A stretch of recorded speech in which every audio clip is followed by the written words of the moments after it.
Investment in securities are subject to market risk. Please carry out your due diligence and read all the related documents carefully before investing. Channel को subscribe करना ना भूलें और हमारे ताज़ा video सबसे पहले देखने के लिए बेल आइकन को दबाएं।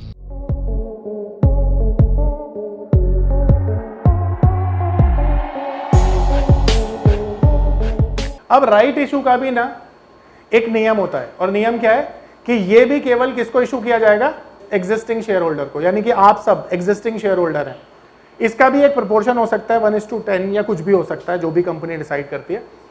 अब राइट इशू में ना एक अच्छी बात है, देखो कंपनी का ना प्राइस चल रहा है 1000 रुपए, पर कंपनी आपको राइट इशू डिस्काउंट पे ऑफर करती है, और ये डिस्काउंट कितना हो सकता है? मान लो 10% का। तो अगर कंपनी आपको राइट इशू में दे रही है तो ये शेयर आपको कितने का पड़ा? 900 रुपए का। तो आप लेंगे या नहीं लेंगे? ले सकते हैं ना। तो राइट इशू में डायरेक्ट कंपनी के शेयर होल्डर को फायदा होता है। अब आप सोचेंगे कि सर ऐसा क्यों नहीं है कि वो मार्केट में इशू कर दे, क्यों इसे डिस्काउंट पे कर रही है? देखो, इससे उसके शेयर होल्डर का विश्वास बढ़ेगा और दूसरा डायरेक्ट फायदा शेयर होल्डर को पहुंचेगा। तो इसीलिए शेयर होल्डर के फायदे के लिए कंपनीज ये करती हैं और इसका भी पॉजिटिव इंपैक्ट पड़ता है। पर राइट इशू पे बहुत छोटा सा राइट दिया जाता है, 100 शेयरों पे 5 का, नहीं तो ज्यादा फायदा हो सकता है आपको। अब इसके बाद बायबैक। अब देखो मार्केट में ना किसी भी कंपनी के शेयर का प्राइस मान लो चल रहा है 1000 रुपए, और कंपनी बायबैक करती है इसको 1200 रुपए में, ठीक है? तो कितने रुपए का प्रीमियम पे कर रही है कंपनी?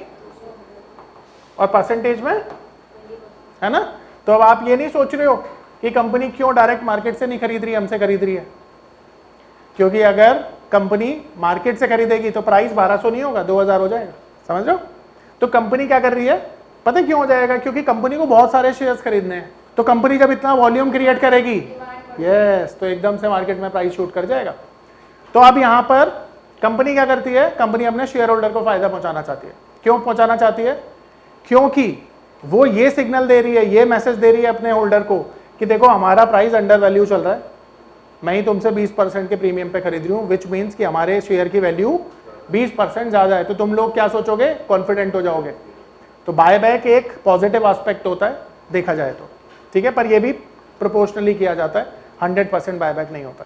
अब ये थे कॉर्पोरेट एक्शन जो मैंने आपको बताया। बताता हूं, देखो क्या होता है ना, आपको सबसे पहले ये समझना है कि जो बायबैक हो रहा है ना, वो कंपनी डायरेक्ट मार्केट से नहीं कर सकती, ऐसा नियम है, ठीक है? पर आपकी बात मान लेते हैं, अगर मान लो कंपनी करती है मार्केट से बायबैक, तो क्या होगा? प्राइस बहुत जल्दी शूट हो जाएगा। कैसे हो जाएगा? मानो कंपनी को 20 करोड़ शेयर खरीदने हैं, ठीक है? तो पहले तो 20 करोड़ शेयर मार्केट में अवेलेबल भी होने चाहिए उस कंपनी के, जो रिटेलर बेचना चाहता है। रिटेलर 2 लाख शेयर डेली बेचता है, और जिस दिन खरीदे जाते हैं ऊपर के भाव पर, तो प्राइस ऑलरेडी बहुत मूव कर जाता है। कंपनी को तो सोचो 10 करोड़ शेयर खरीदने हैं या 100 करोड़ शेयर खरीदने हैं, तो ये शेयर का प्राइस बढ़ते बढ़ते कितना हो जाएगा? बहुत ज्यादा हो जाएगा। इसलिए कंपनी बायबैक करती है, ठीक है? डायरेक्ट नहीं खरीदती है। बोनस आप देखो, वैसे तो ये चारों चीजें बहुत ज्यादा रैपिडली नहीं होती हैं, है ना? पर फिर भी बोनस, डिविडेंड और स्प्लिट हो जाता है। हाँ, ये देखो ऐसा होता है कि जब ये ना एक दूसरे का रिवर्स है। बायबैक तब होता है जब कंपनी के पास पैसा बहुत ज्यादा है, ठीक है? और राइट इशू तब है जब कंपनी को पैसे की जरूरत है ना? दोनों एक दूसरे के विपरीत हैं। $5 लाख, $6 लाख का शेयर है। सबसे पहली चीज, जब भी आप किसी शेयर को खरीदते हैं तो आप क्या एक्सपेक्ट करते हैं कि आपको क्या मिले अपनी इन्वेस्टमेंट पे? नमस्कार दोस्तों, क्या आप स्टॉक मार्केट में शुरुआत करने का सोच रहे हैं और क्या आपको यह समझ में नहीं आ रहा है कि आपकी शुरुआत कहां से होनी चाहिए? तो मैं आपको एक ऐसा कोर्स सजेस्ट करने जा रहा हूं जो आपकी लाइफ चेंज कर सकता है, और मैं बात कर रहा हूं NIFM का advance level of smart investor course की, जो आपकी लाइफ चेंज कर सकता है। जी हां, आपने सही सुना, NIFM आपके लिए लेके आया है एक ऐसा शानदार कोर्स जो आपको बताएगा कि किस तरह से आप स्टॉक मार्केट में सक्सेसफुली पैसा कमा सकते हैं। और ये कोर्स है advance level of smart investor. Advance level of smart investor course आपको हर छोटी से छोटी और बड़ी से बड़ी मार्केट की बारीकियों के बारे में जानकारी देता है और ये सभी जानकारियां आपको इस मार्केट में पैसा कमाने में बहुत ज्यादा मददगार साबित होती हैं। तो इस कोर्स को करने के बाद आप मार्केट में सक्सेसफुल ट्रेडर और सक्सेसफुल इन्वेस्टर बन सकते हैं। प्रॉफिट मिलेगा या नहीं मिलेगा उसके लिए आपको कंपनी के फंडामेंटल चेक करने हैं। अब फंडामेंटल का सबसे पहला एस्पेक्ट होता है अर्निंग। इस दुनिया में एक इंसान की वैल्यू भी पैसों से होती है और कंपनी की वैल्यू भी पैसों से ही होती है। तो अब सवाल यह है कि कोई कंपनी अगर ज्यादा पैसा कमाती है तो उसकी वैल्यू भी ज्यादा होगी और आप भी ये कॉन्फिडेंट होंगे कि मुझे अपना निवेश इस कंपनी में करना चाहिए क्योंकि ये ज्यादा पैसा कमा रही है। देखो, ज्यादा पैसा कमा रही है तभी तो आपका फायदा है, अगर नहीं कमा रही तो आपका क्या फायदा है। तो अर्निंग रेशोज ना सबसे पहले देखे जाते हैं। तो अर्निंग रेशो में सबसे पहला रेशो जो होता है उसे हम कहते हैं ईपीएस, अर्निंग पर शेयर। ये सबसे इंपॉर्टेंट पैरामीटर होता है इस एस्पेक्ट से क्योंकि यही बताता है आपको कि कंपनी कितना कमा रही है। अब अर्निंग पर शेयर नॉर्मली क्या होता है, जितने भी आईपीओ के टाइम पर कंपनी ने शेयर इशू किए होते हैं उसके अगेंस्ट में कंपनी को पैसा मिलता है। अब इस पैसे का कंपनी क्या करती है, बिजनेस में डाल देती है और बिजनेस में डाल के जब कंपनी प्रॉफिट अर्न करती है तो फिर यह कैलकुलेट किया जाता है कि कंपनी ने पर शेयर कितना प्रॉफिट जनरेट किया। एग्जांपल से समझते हैं। मान लेते हैं कंपनी के पास नंबर ऑफ शेयर्स हैं 100 रुपए, नंबर ऑफ शेयर है 100, उसके अगेंस्ट में कंपनी ने 100 रुपए का प्रॉफिट कर दिया, यानी नेट प्रॉफिट कितना कर दिया, नेट इनकम कितनी कर दी, 100 रुपए। तो पर शेयर कितना कमा लिया कंपनी ने, 1 रुपया। This is called EPS. ठीक है। तो नेट इनकम को अगर आप डिवाइड कर दोगे शेयर आउटस्टैंडिंग से तो जो भी वैल्यू आएगी वो क्या आएगी, ईपीएस आएगी। अब देखो, ये कैलकुलेट करना इंपॉर्टेंट नहीं है क्योंकि हमारे पास आजकल इतने ज्यादा एडवांस सॉफ्टवेयर हैं, उन पे सब रेडी टू यूज वैल्यूएशंस मिलते हैं, तो हमें जरूरत नहीं है वो सारी चीजें करने की, पर सिर्फ फंडा समझाने के लिए मैं कर रहा हूं। अब आपको ये तो समझ में आ गया ईपीएस क्या होता है। इतने से काम नहीं बनेगा। काम किससे बनेगा, ये जानकर कि कितना ईपीएस जनरेट करने पर शेयर का प्राइस ऊपर जाता है। जितने भी इन्वेस्टर स्मार्ट होते हैं ना, वो देखते हैं कि कंपनी में सालाना 15% की ग्रोथ होनी चाहिए। 15% की ग्रोथ किसमें, अर्निंग में। अगर अर्निंग की 15% ग्रोथ है तो इसका मतलब है शेयर अच्छा कर रहा है और कंपनी का मैनेजमेंट भी बढ़िया काम कर रहा है। तो अगर ईपीएस ग्रोथ 15% हो जाए सालाना, यानी ईपीएस क्या होता है, YOY सालाना देखा जाता है और क्या देखा जाता है, क्वार्टर ऑन क्वार्टर, QOQ भी देखा जाता है। तो सालाना ईपीएस कितना ग्रोथ होना चाहिए, 15%। इसी एक एग्जांपल से समझते हैं। 10 रुपए ईपीएस था मान लेते हैं लास्ट ईयर 2000,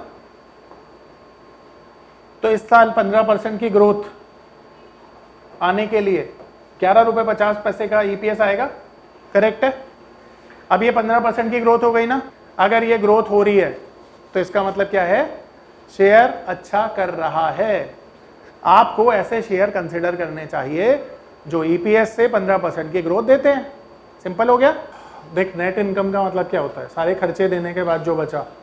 अब नॉर्मली क्या होता है ना कि बहुत सारे शेयर्स होते हैं और वो जो बहुत सारे शेयर्स होते हैं ना, उनमें आपको ये देखना होता है कि अर्निंग पोटेंशियल कितना है, राइट। अगर आप 5 लाख रुपए की एक एफडी कराते हैं तो आपको रिटर्न कितना मिलता है उस पर, 7%। अब 7% पे क्या कोई रिस्क है 5 लाख की एफडी पर, नो ना, फिक्स्ड है और इंश्योर्ड भी है।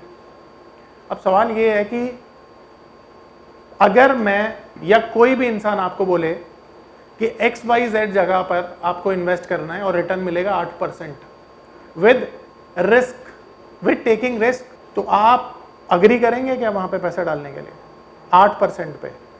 नहीं ना, करेंगे, पर 1% के लिए। ये पावर ऑफ नंबर थ्योरी इतनी बेहतरीन थ्योरी है कि इसे करने के बाद आप एक अलग अनुभव करेंगे और आपको लगेगा कि शायद इसी चीज की आपको तलाश थी। बहुत सालों की ट्रेडिंग के बाद, इन्वेस्टिंग के बाद आपको शायद ऐसे प्रोडक्ट की जरूरत थी जो मार्केट में आपको वो कॉन्फिडेंस दे पाए, जिस कॉन्फिडेंस के साथ आप रोज पैसा कमा पाए और जितना आप चाहें उतना पैसा कमा पाए। तो हमारी ये जो पावर ऑफ नंबर थ्योरी है, ये आपको आपकी सभी इच्छाओं को पूरा करने के लिए है। और आप देखेंगे कि इस थ्योरी को करने के बाद जो आपका कॉन्फिडेंस है, आपकी जो एक्यूरेसी है, आपकी जो क्षमताएं हैं मार्केट से पैसा कमाने की, वो बहुत ज्यादा बढ़ जाएंगी। और आप देखेंगे कि जो आपने आज से पहले अनुभव नहीं किया था अपनी ट्रेडिंग के दौरान या इन्वेस्टमेंट के दौरान, आप इतना बेहतर अनुभव करेंगे इस कोर्स को करने के बाद। अब मेरा सवाल चेंज हो गया, 15% मिल रहा है तो लेंगे क्योंकि डबल है ना? तो ये 15% आपको मिलेगा या नहीं मिलेगा, ये कौन बताएगा? यही बताएगा पी रेशो। तो पी रेशो में क्या बताता है कि अगर हमने 1 रुपया कमाना है तो कितना रुपए हमने कंपनी में इन्वेस्ट करना पड़ेगा, तब वो 1 रुपए का रिटर्न हमें मिलेगा। तो पी रेशो कैसे निकालते हैं हम? Current market price divided by EPS. ठीक है, अब ध्यान रखो, जो पी होते हैं ना वो अबव 20 एक्सपेंसिव होते हैं और बिलो 10 अट्रैक्टिव होते हैं। अब यहां पर एक्सेप्शंस भी हैं। अब ये 4 सेक्टर्स का आपने कभी भी पी रेशो नहीं देखना होता, क्योंकि हमेशा हाई पी होते हैं। आईटी फार्मा, एफएमसीजी, ये आईपी लिख दिया मैंने गलती से, आईटी है। बैंक, आईटी फार्मा और एफएमसीजी, इनके कभी भी पी चेक नहीं करते, क्योंकि हमेशा तुम्हें ज्यादा ही मिलेंगे। पर अगर पी चेक नहीं करेंगे तो कैसे पता चलेगा? सेक्टर पी चेक करेंगे। ठीक है, तो इन सबके सेक्टर पी देखे जाते हैं। तो अब सेक्टर पी नॉर्मली मान लेते हैं, मैं बैंक का मान लेता हूं। ठीक है, बैंक का सेक्टर का पी है 50 एग्जाम्पल, और XYZ शेयर है बैंक का और इसका पी है 20। तो इसका मतलब है कि मुझे इस सेक्टर में 2% सालाना रिटर्न मिलेगा, पर अगर मैं इस शेयर में जाऊंगा तो मुझे 5% सालाना रिटर्न मिलेगा। तो 5% 2% से ज्यादा होता है। तो इसका मतलब है कि ये XYZ शेयर जो है ये आउट परफॉर्म करेगा इस सेक्टर को। तो सेक्टर के पी से अगर शेयर का पी कम है तो इसका मतलब है कि वो शेयर अट्रैक्टिव है उस सेक्टर का। मेरी बात समझ में आ रही है? यहां पर अगर मुझे 1 रुपया कमाना है तो मुझे कितने रुपए डालने पड़ेंगे? तो अगर मैंने डाले 100 रुपए तो मुझे रिटर्न कितने का मिलेगा? 2% का। 2 रुपए ही मिला ना, 2% हो गया। यहां मैंने 100 रुपए डाले तो 5% मिलेगा, 5 रुपए मिलेंगे। तो 5% का रिटर्न ज्यादा हो गया ना। तो इसका मतलब है कि जहां सेक्टर का पी हाई है वहीं उस सेक्टर के शेयर का पी अगर कम है तो ये अच्छा माना जाता है उस शेयर के लिए। यानी इस सेक्टर का ये शेयर अच्छा है। क्यों अच्छा है? क्योंकि सेक्टर का जहां पी हाई है वहीं इस शेयर का पी लो है। Yes yes yes, correct. एक बहुत बड़ा पैरामीटर है, ठीक है, जिसे हम कहते हैं रिटर्न ऑन इक्विटी। तो देखो, रिटर्न ऑन इक्विटी बहुत इंपॉर्टेंट पैरामीटर इसलिए भी है क्योंकि ये बताता है कि मैनेजमेंट ने कितना इफेक्टिवली रिसोर्सेज का यूज किया है to increase your capital, to increase your equity. तुम अपना पैसा किसी ऐसे बंदे को नहीं दे सकते हो ना जो उसमें आग लगा दे, उसको बढ़ाए। यही तो आप चाहते हो ना। तो एक मैनेजमेंट कितने अच्छी तरह से रिसोर्सेज का यूज करता है, कितना बढ़ाता है, यही बताता है रिटर्न ऑन इक्विटी। तो रिटर्न ऑन इक्विटी क्या होता है? नेट इनकम को हम शेयर होल्डर्स इक्विटी से डिवाइड कर देते हैं और जो भी वैल्यू आती है वो होती है आरओई। अब आरओई ना अबव 20 अगर है ना तो ये अच्छा माना जाता है, और किसी भी कंपनी का आरओई अगर 20% से ऊपर है, ये सालाना देखा जाता है, तो आप समझिए कि कंपनी अच्छी तरह से काम कर रही है। कोई घबराने की जरूरत कंपनी में नहीं है। ठीक है, इसके बाद बात करते हैं बुक वैल्यू की। बुक वैल्यू का मतलब क्या होता है? Total net asset value. मान लेते हैं किसी कंपनी के पास एसेट है 100 रुपए की, और उसके पास जो लाइबिलिटी है वो है 50 रुपए की, तो उसकी नेट एसेट वैल्यू क्या हुई? यही हुई ना, 50 रुपए। तो नेट एसेट वैल्यू को हम क्या बोलते हैं? Book value. अब बुक वैल्यू के इंपॉर्टेंस समझाता हूं। मान लेते हैं आपके पास 100 रुपए हैं और आपने किसी बैंक से लोन ले रखा है 500 रुपए का, तो आप डिफॉल्ट करेंगे ना।